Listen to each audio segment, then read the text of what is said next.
All right, welcome everyone. We're Semblance of Sanity. I'm Caleb. I'm Jacob. And we're here for Noragami Season 2, Episode 6. Well, Kazuma's dead. Okay. Yeah, Best Boy has left us. Mm-hmm. Even though this show is full of Best Boys in general, this is one of the ones that I didn't really expect that I would have to say goodbye to. Mm-hmm. Yep, but it totally makes sense now that it's happened, and Vina... The wounds are being opened, which means that hopefully they can actually now be healed. But before we get to that, there's a some bitch that needs to, get what's coming to him. Get what's coming to him. Yeah. Mm-hmm. Yeah. Freaking Kuguha. This is a massacre. This is a bloodbath of epic proportions, and while I could see this being a thing of where once things just go out, play their course and stuff, the blight spreads to Vina, and there's no way to stop it. She eventually just dies. Yeah, that is an issue. Are you going to be happy with yourself, Kuguha? Are you going to be like, this is what I wanted? Will you be around to even reap the benefits of this? Mm-hmm. No. Probably not. You're about to get a god of calamity that's about to just bust open a can of calamity on your ass. So yeah. I am very much looking forward to seeing that. Same. So y'all, without further ado, let's get into this. All right, everyone, now be sure to go check out the reaction portion of the video in the description below, then come back here for the discussion.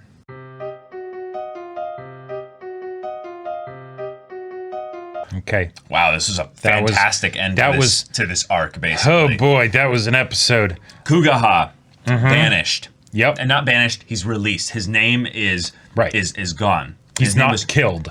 Yeah. Yeah, exactly. We got to hear his true name. Yep. It was disconnected at that point. We got to have Kazuma back, which that just hurts that we had to go through that. Yeah, it's one of those things where I'm almost torn on how much I like it, because I already grieved for the guy. Yep. And now they're bringing him back, and it's like, and on the one hand, it's like that's so perfect because it's something where I can truly be glad that Kazuma is back, because a lot of times when things like this happen in stories where you're worried if someone's going to die and then turns out that they didn't die, there's a part of me that's glad that they're not dead, but then there's another part of me that feels like I've been duped, where it's like, okay, but you were never really gonna kill him, were you? If anything, I think this works as well because this is going to be a reincarnation of sorts for their whole family, and Kazuma is along with that family, so that it will be important in that regard for him to come back in the new form in which their family will develop, which I really, really love, because there is something there is something that ties this whole process together, and that is that Yato was a character upon which who disconnected himself from Regalia, basically for the purpose of, his own reasons. He had a lot of pain and a lot of stuff that he was associated with. Bad past relationship. Bad past stuff in that regard, So his current path has put him in that road towards kind of avoiding the pain of all that stuff of his past again by just doing a completely different life. He's not even living anything remotely similar to what he used to be. Yeah. And Bishamon, being someone who was this supreme god of just badassery. Ended up, basically bringing in all these regalia, all these different people and stuff, all these different humans, or once humans with different flaws, problems, and everything, and bearing them all herself, but never communicating that, never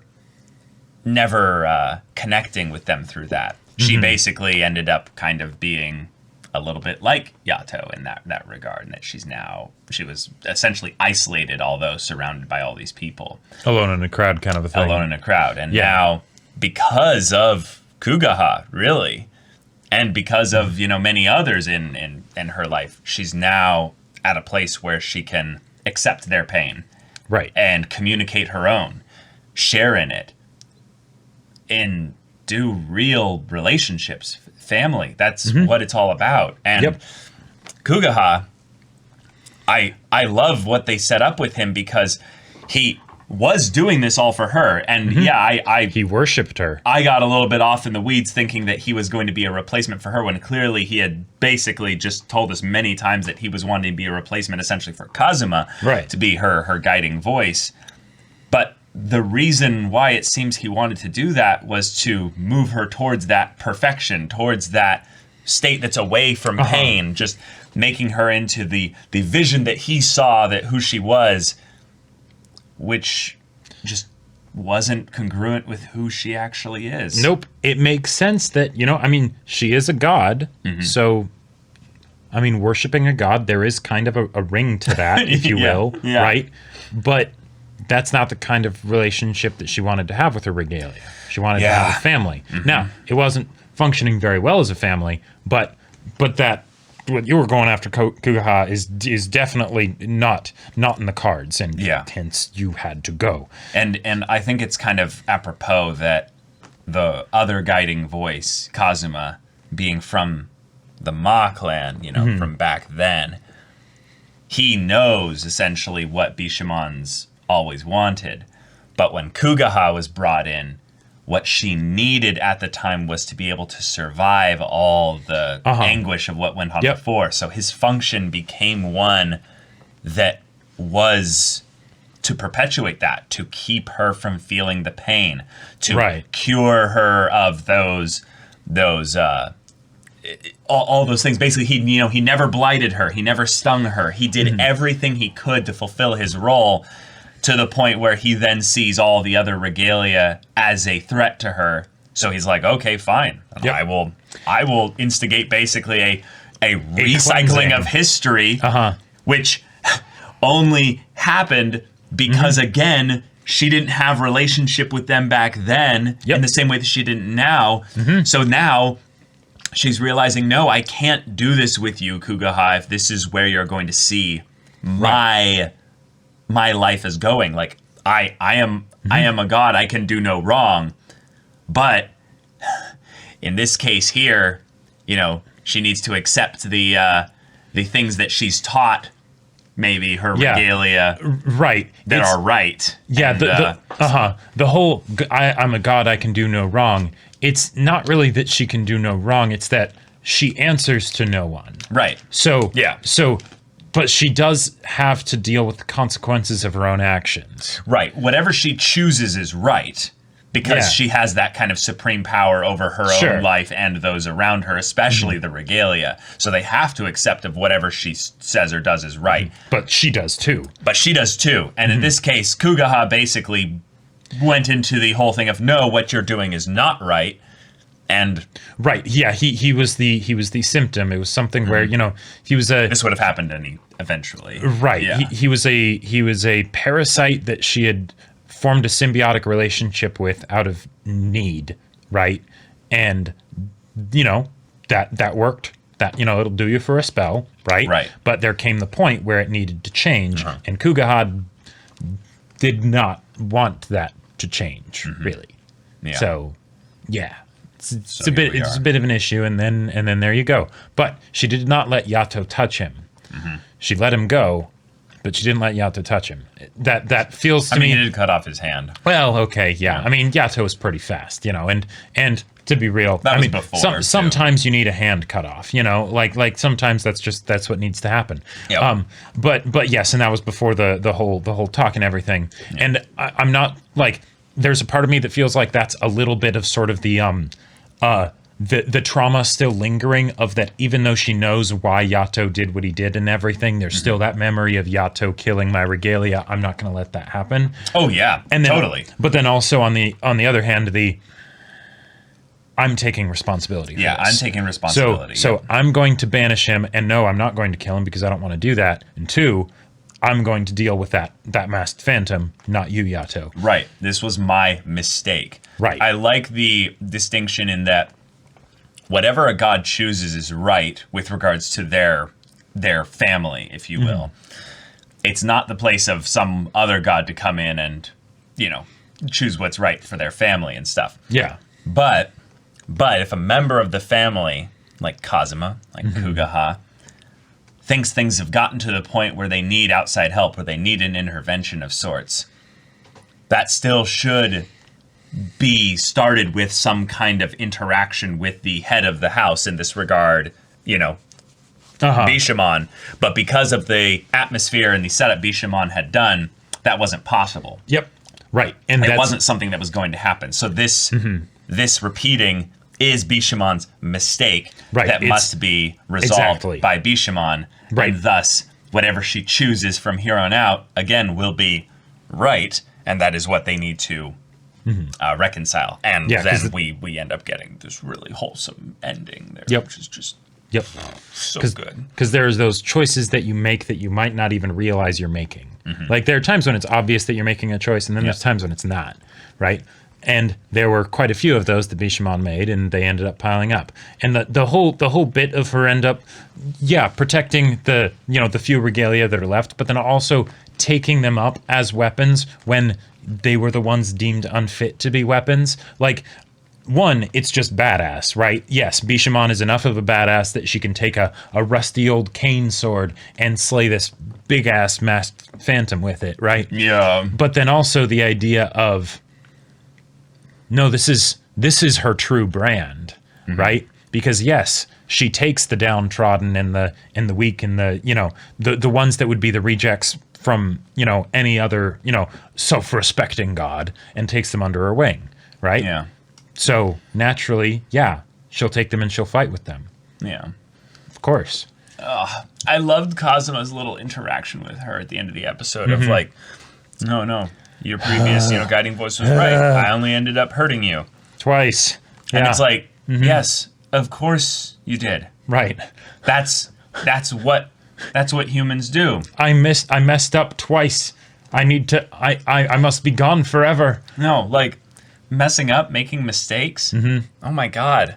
Like, that's so beautiful that this show is bringing this up in this manner, because I think there's so many people out there that put so much added emphasis on their actions as being something that is horrible because they cause someone pain. And it's like, life is pain, Highness. Anyone who says differently is selling something. And that doesn't have to be a pessimistic, nihilistic sort of approach to things. No, there can be an acceptance, and that can actually end up being a really strong place to be in. Yeah, of course. It's just saying, no, that is reality. Right, it's observation. Don't try to make this into a thing of where you can somehow bend reality to your will because you're so special or something like that. That sounds like denial. Yeah, that sounds like you're trying to make yourself into some kind of a god. Wait, no. You're not a god. I'm the god. This is, Bishamon in this case. You cause pain no matter what. That's know just your place, Kazuma. I mean, you're awesome, but exactly what I do is right inherently, not you. Yeah, if anything, I love that Bishamon then comes in with humility to that regard, because it's not saying like, oh, well, like I have faith in you that you'll do wonderfully. You won't mess up again. No, not even that, but just meaning like you're gonna do great. It's a thing of saying like, no, all of you are going to hurt me. I wouldn't have it any other way. Yeah, that's the whole point. Right. I've had enough of trying to keep people from hurting me. Right. Yeah. God. And then it's so good because one, Bishamon is supposed to be like the strong character, but one of the strengths of a strong character that is, I would say, a healthy kind of strength is acknowledging when they're weak. And Bishamon basically saying, I need your help, Kazuma. Yep. Your flawed, mistake-ridden help. I need it. Yeah. You're going to do great as my guiding voice, not because I think you're going to have a lot of successes or you won't make mistakes. Yeah, it's the thing of, wow, look at my dumb little romance joke. Yep. That doesn't even mean anything, Bishamon. Wow. Look at how lost I am without a guiding voice in this regard. It's bringing in comedy to it. And yet that's just her showing, look, I'll make silly little mistakes like that. I love it. It's so good. There were so many moments in this episode where I was just like, oh my god, that is awesome from a character and narrative perspective and everything, and I love it. And then there were a bunch of other moments where I was just like, holy shit, the presentation of this is amazing. Like whether it was the fights, the background tracks that come in during the fights and just so cool, or like that shot where everything's been done. She's defeated the masked phantom, and she's just standing there covered in blood and blight with her sword looking at the sun or whatever. Like that was... you mean the part where she's kneeling? Oh, right. Yeah, the part where she's kneeling, and then I believe there was a point where she like stands up then and sort of looks over the roof of her estate or something. And yeah, I don't remember that part, but I got you. Yeah, and it was just super badass. Yeah. Yeah, it's just so cool. Right after she walks back into the estate and sees all the destruction of everything. Yep. Right. It's just that's awesome. Like I love that there's able to be all of this amazing, wonderful rule of cool alongside all of the heart-tugging stuff that we have in this show. Yes. So and I have survived, and like she was blighted like crazy. Like she was already basically gone, and then she got saved by exactly 3 of her. Three of her friends doing an ablution, and I love that we got to see in the first season how most of the time gods don't do ablutions because that's it's okay, you're too far gone kind of a thing. But again, it's one of those things of even with all the mistakes and everything, gods don't do ablutions. No. Sorry. Gods don't have ablutions done oftentimes because it's just, if you need an ablution, then you should probably just be gone, right? Right, yeah. So, in any other situation, you would expect Aiha to just be completely cast out, right? But that's not the kind of person Bishamon is. But, so it's, even though Aiha was like full-on phantom, basically, when we saw her being abluted. So I really loved that. Yeah, this finale of sorts for the arc basically felt very much like a story that encapsulates a lot of what has been maybe a lot of the story's build up for Yato. The close aspect of how close he was nearly to losing Yukine back in season 1, and how the pain that was blighting Yato was something that he needed to be, more willing to share with Yukine. And then once they were able to reconcile that and show how much he valued even a flawed, mistake-ridden, child like Yukine, was enough to basically save him in that instance there. Right. Start the relationship on the mend. Start the relationship also from scratch, over again. Yep. And this is something that I feel like was different with regards to Kuguha. Kuguha basically saw the whole thing as being something that he had done everything right. He had done, in some ways, the same thing that Kazuma did. Like he had. But the difference was that he held on so tightly to the fact that this was the way that things needed to be done. Kazuma was ridden with all this shame and guilt and all this stuff, doubt and all this other stuff that are, in some ways, even more flaws, even more aspects of him showing that he's, he might not even be capable of being a guiding voice at some point. But Kuguha basically wasn't able to share that pain.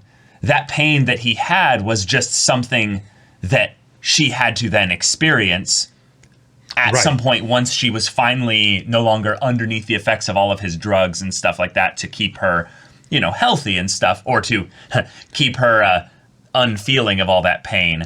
So then when she finally feels it and realizes, this is all the pain that you can't even communicate right now. I'm feeling this just through the raw connection that we're experiencing right here. And what was the thing that she said beforehand that, okay, yeah. Right. It was when it was brought into the light that, yes, you were the one who brought the phantoms, right? And then all of a sudden, which I love that was handled that way, because I didn't, it almost communicated to me that it was the fact that she knew that that caused him the pain that then she felt, right? Because there was this part of him that realized that what he was doing was, well, wrong. Right? So he just caused her a sting of pain in that moment there. And yet she's accepting of it. She calls his name, but then it's the thing of, oh, you know, this is him and he's about to be gone. But despite all of that, he also still says, I was righteous, I did nothing wrong. Right? When that was before that, but But the fact that even, you know, taking that into account, when she finds out, when she is given undisputable proof and it's pointed out to her, he brought in the phantoms. He still feels the pain. So it's almost like at that point it's like a pride thing that he isn't willing to grow to accept that he made a mistake, a very big mistake with huge consequences, and I love that at this point here where he's basically stuck in the middle of, no, I did everything right, I was righteous here, I did this, like you're saying. He then said I've never stung you, I've never caused you any pain, I've never been a burden to you like everyone else has. So I'm the one that deserves the opportunity to be your guiding voice. You should acknowledge me. Then she goes and is like, oh, you did this. And he kind of chokes in on himself, realizing, oh, I just did it. I just did the thing that I said I've never done. And then she's like, my heart aches, basically saying that hurt. And she apologizes, basically being like, I'm going to acknowledge you. Yeah, I apologize for almost never using you. I love the idea of him also being a balance scale. So he looked at all of this and weighed and measured it out and judged on his own. I'm going to balance things, yeah. Yeah, whether or not this was worth it. And she's like, yeah, now I'm going to apply that to you. Yep. And I will acknowledge you. I will speak your poetic. name. Yeah. And I care about you more than anyone else. Yeah. Yeah. And no, I'm not going to end your life. I'm going to release you. You will no longer have this name. And we don't know entirely what the full-on ramifications are for a Regalia having their name being released, because there is the aspect of what a Nora is. No, but that's something different. Yeah, because we've seen what it's like when a Regalia gets released with Yato's previous Regalia. And that's different because they're switching masters, though. No, but that only happens after they've been released. Because they can only do that once they've been released. Otherwise, they become a Nora. Gotcha. If they take on multiple masters. So now he is essentially free to go somewhere else. So it's Bishamon kind of also acknowledging that there may be a place for you where you are needed. Like I once needed you. But it's not going to be But it's not here anymore. Yeah. I don't need you anymore. Yeah, exactly. And that's so powerful because he was needed for so long. Right. But because of Bishamon, because of Kazuma, because of Kuguha, he ended up overstaying his welcome. Yeah, and she's going to be taking the harder road of feeling all this pain, bearing it herself, taking responsibility. But not bearing it herself. Yes. Well, it starts with bearing it all yourself. Right, exactly. Because she's being the leader. She's demonstrating to all of these people that have suffered as a result of her that, you know what?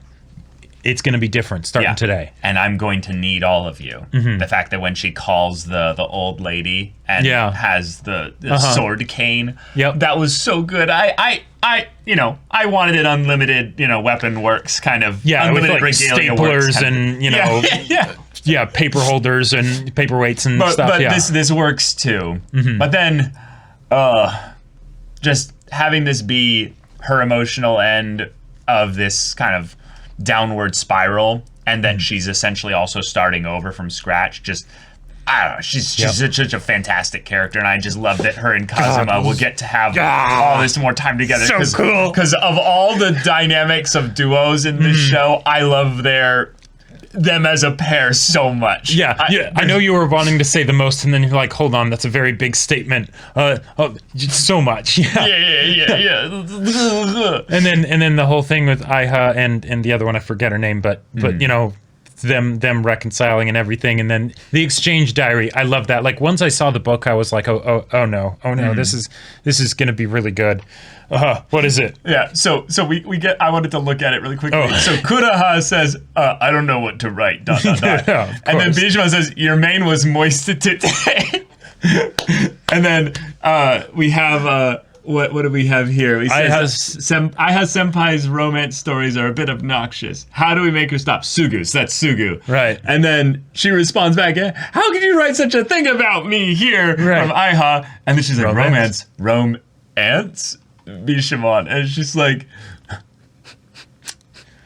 oh my god. Good job for keeping the wordplay to stay over, that whole language transition, because those things always surprise me in anime, where it's like, okay, clearly the wordplay started as a Japanese thing, right? Mm-hmm. There was some wordplay in Japanese that happened. I don't know what it is, but it happened, and it was probably still about romance stories. So I'm very curious what that was now. Yeah. But yeah. But then the episode ends with Kazuma finally accepting it, and he covers his pain, and it's something where we get it. But this is I think this is a perfect way to end it, because it's Kazuma basically saying, I'm going to take the thing that was now the vessel upon which we will now, share emotions and thoughts and feelings and all that, pain and what have you. Yep.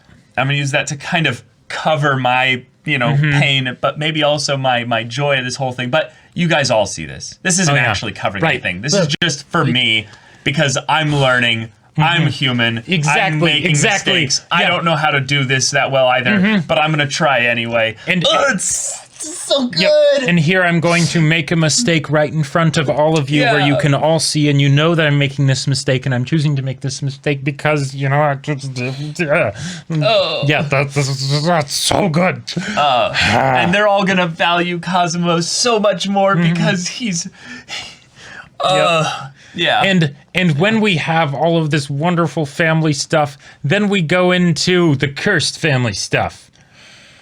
Nora and her dad. So, yeah. I don't really feel like I have too much to say about that I haven't already said before when they brought up the whole idea of Nora's dad. I think that was actually in the anime original episodes and it was first season. The season 1 finale. Yeah, season 1 finale. Yep. But, that stuff is still how I feel about it now.